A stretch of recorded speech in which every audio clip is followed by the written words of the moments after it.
اعوذ باللہ من الشیطان الرجیم بسم اللہ الرحمن الرحیم السلام علیکم ورحمۃ اللہ وبرکاتہ۔ مومنین آج ہم آپ تمام مومنین کی خدمت میں حاضر ہوئے ہیں ایک چھوٹے سے مختصر سے واقعے کے ساتھ کہ انسان جلد بازی میں اپنے حلال رزق کو کس طریقے سے حرام کر لیتا ہے۔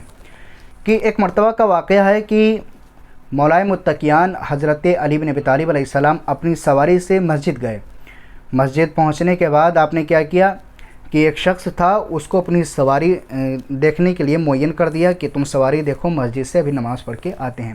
تو مولائے متقیان حضرت علی بن ابی طالب علیہ السلام مسجد کے اندر گئے، اور جب آپ باہر نکلنے لگے تو آپ نے جیب میں ہاتھ ڈالا اور 2 درہم نکالے، اس نیت سے کہ جس شخص کو ہم نے معین کیا تھا اپنی سواری دیکھنے کے لیے، اس کو ہم یہ 2 درہم دے دیں گے تحفے کے طور پہ، ہدیے کے طور پہ۔ جب مولائے متقیان حضرت علی بن ابی طالب علیہ السلام مسجد سے باہر نکلے، مسجد سے باہر نکلنے کے بعد کیا دیکھا کہ مولا کی سواری تو موجود ہے لیکن بنا لگام کے موجود ہے۔ یعنی جو شخص مولا نے معین کیا تھا اس شخص نے کیا کیا، لگام نکالی اور سواری کو ایسے ہی چھوڑ دیا اور وہ چلا گیا۔ تو کوئی بات نہیں، مولا نے اپنی سواری لی اور گھر چلے آئے۔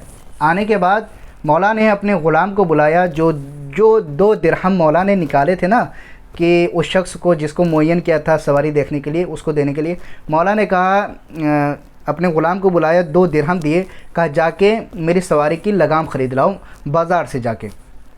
اب وہ غلام گیا بازار میں، جانے کے بعد آخر ظاہر سی بات ہے وہ مولا کا غلام تھا، جانے کے بعد اس نے وہی لگام دیکھی اور اس نے پوچھا، غلام نے پوچھا یہ کتنے کی ہے؟ تو اس نے بتایا 2 درہم۔ تو وہ لگام کو پہچان گیا، کیونکہ وہ جانتا تھا مولا کا غلام تھا، وہ لگام کو پہچان گیا۔ اس نے کیا کیا، 2 درہم دیے، لگام لی اور چلا آیا۔ آ کے غلام نے سارا واقعہ مولائے متقیان حضرت علی بن ابی طالب علیہ السلام کی خدمت میں پیش کیا کہ اس نے کیا کیا تھا کہ جو لگام جو تھی وہ ایک چور تھا، اس چور نے دوسرے کو بیچی تھی 2 درہم میں، اور غلام اسی لگام کو خرید کے لایا 2 درہم میں۔ تبھی مولائے متقیان حضرت علی بن ابی طالب علیہ السلام مسکرا کے فرماتے ہیں کہ بے شک انسان کے نصیب میں جتنا لکھا ہے وہ اتنا اس کو مل کے ہی رہے گا، لیکن کبھی کبھی انسان جو ہے وہ جلد بازی میں اپنے حلال رزق کو بھی حرام کر لیتا ہے۔ تو یہ واقعہ مومنین ہم نے آپ تمام مومنین کی خدمت میں، کتاب کا نام ہے گناہانہ کبیرہ، اس میں سے جلد نمبر 3 میں سے یہ واقعہ ہم نے آپ تمام مومنین کی خدمت میں پیش کیا ہے۔ تو نتیجہ یہ نکلا مومنین کہ جب بھی ہم جلد بازی کریں نا کہ حلال رزق کمانے کے لیے، تو اس میں جلد بازی نہیں کرنا چاہیے، کیونکہ مولا کا فرمان ہے کہ انسان کے جتنے نصیب میں ہے، جتنا اس کے مقدر میں ہے، وہ اس کو اتنا مل کے ہی رہے گا۔ فقط والسلام ورحمۃ اللہ وبرکاتہ۔